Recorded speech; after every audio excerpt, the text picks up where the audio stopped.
చిన్న గ్రామంలో అనసూయ అనే సాదాసీదా మహిళ ఉండేది. ఆమె జీవితమంతా ఒకే ఆలోచన, తన శివుడి సేవ చేయాలి అనే భక్తి. ప్రతి ఉదయం సూర్యోదయానికి ముందే లేచి తన ఆవుకు పసుపు చల్లిన చెయ్యితో పాలు దూసేది. ఆ పాలు చుక్కచుక్కగా పోసిన ప్రతి బిందువు ఆమె భక్తికి ప్రతిరూపం. ఆ పాలు గిన్నెలో పోసి దేవాలయానికి తీసుకెళ్తూ ఆమె నోట ఓం నమఃశివాయ జపం నిరంతరం కొనసాగేది.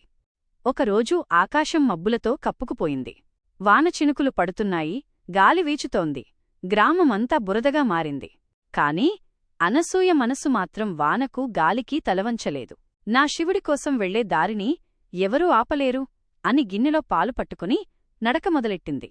పాదాలు బురదలో జారినా, వానలో తడిసినా ఆమె అడుగులు ఒక్క క్షణం కూడా ఆగలేదు. చివరికి ఆలయానికి చేరుకుంది.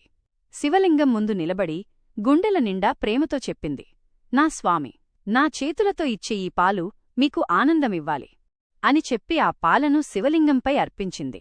ఆ క్షణమే అద్భుతం జరిగింది. శివలింగంపైనుంచి వెలుగు కిరణం వెలసింది. ఆలయమంతా పూలవర్షంతో నిండిపోయింది. అనసూయ ముఖం ఆనందంతో తడిసిపోయింది. ఆమె కన్నీళ్లు భక్తి కన్నీళ్లు. ఆ క్షణంలో ఆమెకు శివుడి సాక్షాత్కారం లభించింది. అప్పుడు ఒక మృదువైన స్వరం వినిపించింది, భక్తి ఉన్నచోటే నేను ఉంటాను. దానం కాదు, మనసులోని ప్రేమే నాకు ప్రీతికరం. అనసూయ మౌనంగా నమస్కరించింది.